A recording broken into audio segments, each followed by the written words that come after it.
సూర్యనారాయణ రాజు గారు, జనరల్ గా ఇప్పుడు ఉపరాష్ట్రపతి ఎన్నిక కావచ్చు, లేదంటే రాష్ట్రపతి ఎన్నిక కావచ్చు, ఇటువంటి సమయంలో అన్ని రాజకీయ పార్టీల మద్దతు కోరేటటువంటి అవకాశం ఉంటుంది.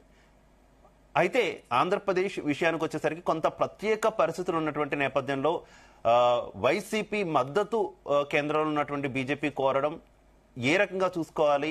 దీని వెనక కొన్ని కామెంట్స్ వినిపిస్తున్నాయి, అవన్నీ కూడా నిజం అనుకోవాలా? ఏమంటారు? మీకు మన ఏదైతే ప్రేక్షకులకు అందరికీ కూడా నమస్కారాలు.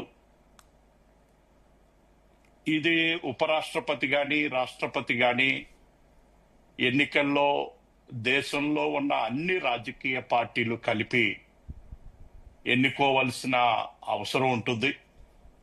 గతంలో కూడా అనేక సాంప్రదాయాలు ఉన్నాయి. మీరు వైసీపీ గురించి మాట్లాడుతున్నారు, కానీ భారతీయ జనతా పార్టీకి ప్రధానమైన శత్రువు కాంగ్రెస్ పార్టీ. మేము ఉపరాష్ట్రపతిలో అందరూ దేశంలో ఉన్న అన్ని రాజకీయ పార్టీలు కలిసి రావాలని మా రాజ్నాథ్ సింగ్ గారి నాయకత్వంలో అన్ని పార్టీలతోటి సంప్రదించడం జరుగుతుంది. దానిలో భాగంగానే పార్లమెంట్ లో ప్రాతినిధ్యం ఉన్న వైఎస్ఆర్సీపీ వాళ్ళను కూడా మేము అడగటం జరుగుతుంది. అందువల్ల కేవలం వైఎస్ఆర్సీపీని అడగటంతో వేరే కారణాలతో మనం అంచనా వేయటం తప్పు. ఎందుకంటే మేము మా ప్రధానమైన శత్రువు అయిన కాంగ్రెస్ పార్టీనే ఉపరాష్ట్రపతి ఎన్నికల్లో రాజ్యాంగబద్ధ పోస్టులు అందరూ కలిసి ఒక గతంలో ఉన్న దాని ప్రకారంగా మనం ముందుకెళ్తే ఆరోగ్యకరమైన రాజకీయాలు దేశంలో ఉంటాయన్న ఆలోచనతో మేము అభ్యర్థి ప్రకటించక ముందే కాంగ్రెస్ పార్టీని సంప్రదించటం, మీరు అభ్యర్థి ప్రకటించండి తర్వాత మేము ఆలోచిస్తామని వాళ్ళు చెప్పటం, ఆ తర్వాత అభ్యర్థిని ప్రకటించటం, అభ్యర్థి ప్రకటించిన తర్వాత దేశంలో ఉన్న అన్ని రాజకీయ పార్టీలు మా మిత్రపక్షాలు తో పాటు దేశంలో ఉన్న అన్ని రాజకీయ పార్టీల్ని కూడా ఉపరాష్ట్రపతి ఎన్నికల్లో మద్దతు కోరటం జరిగింది. దానిలో భాగంగానే వైఎస్ఆర్సీపీతో కూడా మాట్లాడటం జరిగింది. కానీ అంతేగాని వేరే కారణాలు చెప్పటం ఇది భావ్యం కాదు. అయితే సూర్యనారాయణ రాజు గారు గతంలో ఎప్పుడైతే ఆంధ్రప్రదేశ్ లో ఎన్డీఏ కూటమి గెలిచిందో, కూటమి ప్రభుత్వం ఏర్పడిందో, ఏర్పడిన వెంటనే వైసీపీ నాయకులు కొన్ని కామెంట్స్ చేశారు. బీజేపీ మర్చిపోకూడదు, మాకు ఇంకా రాజ్యసభలో ఎంపీల బలం ఉంది, మా అవసరం బీజేపీకి ఉంది, ఈ తరహా కామెంట్స్ కొన్ని చేసినటువంటి పరిస్థితి. ఏంటి అవసరం ఇప్పుడు వచ్చిందనుకోవాలా? మాకు రాజ్యసభలో గాని లోక్సభలో గాని ఈ రెండు కలిపి ఈ ఎన్నికల్లో ఓటర్స్ ఉంటారు. ఈ ఓటర్స్ ఇప్పటికే మా ఎన్డీఏ పక్షాలకి పూర్తి మెజార్టీ ఉంది.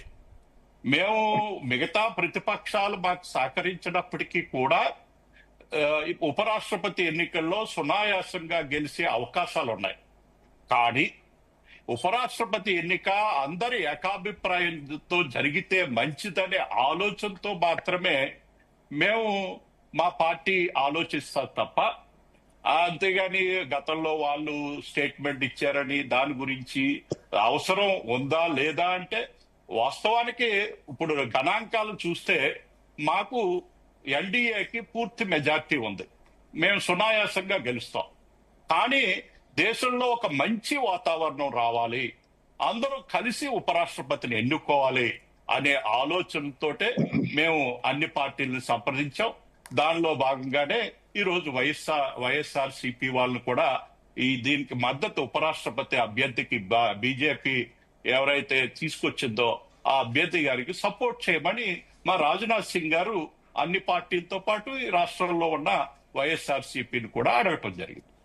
Right okay. మనతో పాటు వైఎస్ఆర్ కాంగ్రెస్ పార్టీ నుంచి మరో గెస్ట్ రేగడ లక్ష్మణరావు గారు జాయిన్ అయ్యారు. అలాగే ప్రముఖ విశ్లేషకులు మస్తాన్ రావు గారు కూడా జాయిన్ అయ్యారు. ఇద్దరికి కూడా వెల్కమ్ చెబుతూ, జైకర్ గారు నా ఆడియో క్లియర్ గా ఉందా మీకు? క్లియర్ గానే ఉందండి. జైకర్ గారు ఏం చెప్తారు? వైసీపీ ఏ రకంగా చూస్తుంది? కొంతమంది టీడీపీ నాయకుల కామెంట్ అయితే మాత్రం ఎన్నాళ్ళలో వేచిన ఉదయం, ఎప్పుడు బీజేపీ మాకు అడుగుతుందా ఏదైనా సహాయం, లేదంటే మేము సహాయం చేసే అవకాశం వస్తుందా అని వైసీపీ ఎదురు చూస్తుంది. దానికి తగ్గట్టుగానే మంచి అవకాశం వచ్చింది ఉపరాష్ట్రపతి ఎన్నిక రూపంలో అనేది టీడీపీ నేతల కామెంట్. ఒప్పుకుంటారా? ఒకటి ఒకటి సార్, ఎందుకంటే టీడీపీ వాళ్ళు విమర్శించకపోతే టీడీపీ వాళ్ళు సమర్థిస్తారా ఏంట్లే గాని, టీడీపీ వాళ్ళు అసలు విమర్శించడంతోనే వాళ్ళ జీవితం అంతా విమర్శలకే ప్రాధాన్యత ఇచ్చేటటువంటిది కదా. టీడీపీ వాళ్ళు ఎప్పుడు కూడా వాళ్ళు అలాగే మాట్లాడతారు, దాంట్లో ఆశ్చర్యం ఏముంది. ఇప్పుడు వైఎస్ఆర్ కాంగ్రెస్ పార్టీ అనేది ఎంత కీలకమైనటువంటి పార్టీ అనేది గత ఎలక్షన్స్ గత ప్రభుత్వం అప్పుడు చూసాం, ఇప్పుడు ప్రభుత్వం అప్పుడు చూస్తున్నాం. అయితే ఇక్కడ ఉన్నటువంటి ప్రస్తుతమైనటువంటి ప్రధానమైనటువంటి అంశం ఏంటంటే, ఒక టీడీపీ వాళ్ళు విమర్శిస్తున్నట్టో లేకపోతే మరొకళ్ళు విమర్శిస్తున్నట్లో ఇక్కడ వైఎస్ఆర్ కాంగ్రెస్ పార్టీ మమ్మల్ని ఎప్పుడు సహాయం అడుగుతుందా అని ఎదురు చూచేటటువంటి దయనీయమైనటువంటి స్థితిలో లేదు. కాకపోతే బీజేపీకే ఓట్లు అవసరం కాబట్టి వాళ్ళు కాంగ్రెస్ పార్టీ వాళ్ళని అడిగారు, ఇంకొకళ్ళని అడిగారు, ఇంకొకళ్ళు అడిగారు. అది వాళ్ళ మన సుసాంప్రదాయం కోసం అడుగుతున్నారా లేకపోతే స్వార్థంతో అడుగుతున్నారా అనేది తీసి పక్కన పెట్టండి. కానీ వాళ్ళు ఒక సాంప్రదాయాన్ని ఎస్టాబ్లిష్ చేయడం కోసం వాళ్ళు అన్ని పార్టీలని, చివరికి ప్రతిపక్ష పార్టీలు వాళ్ళని కూడా అడుగుతున్నారు. కాబట్టి వాళ్ళు అందులో భాగంగా వైఎస్ఆర్సీపీని అడిగారే తప్ప వైఎస్ఆర్సీపీకి బీజేపీకి ఏదో స్పెషల్ నెక్సెస్ ఉన్నట్టుగా మాట్లాడడం అనేది తప్పు. ఎందుకంటే టీడీపీ గమనించుకోవాల్సినటువంటి అంశం ఏంటంటే, మొన్నటికి మొన్న జరిగినటువంటి వక్ఫ్ బిల్లుకి సంబంధించినటువంటి విషయంలో టీడీపీ సమర్థించింది, కానీ వక్ఫ్ బిల్ సవరణ విషయంలో మాత్రం వైఎస్ఆర్ కాంగ్రెస్ పార్టీ బీజేపీని వ్యతిరేకించి దానికి సపోర్ట్ చేయకుండా దానిని వ్యతిరేకించి తన తెగువను ప్రదర్శించింది అనేది మాత్రం ఇక్కడ గమనించాల్సినటువంటి ప్రధానమైనటువంటి అంశం. కాబట్టి టీడీపీ విమర్శిస్తుందా లేకపోతే బీజేపీ ఇంకో రకంగా మాట్లాడుతుందా లేకపోతే పవన్ కళ్యాణ్ పార్టీ ఇంకో రకంగా మాట్లాడుతుందా అనే దాని గురించి మనం పట్టించుకోవాల్సినటువంటి అవసరం లేదు.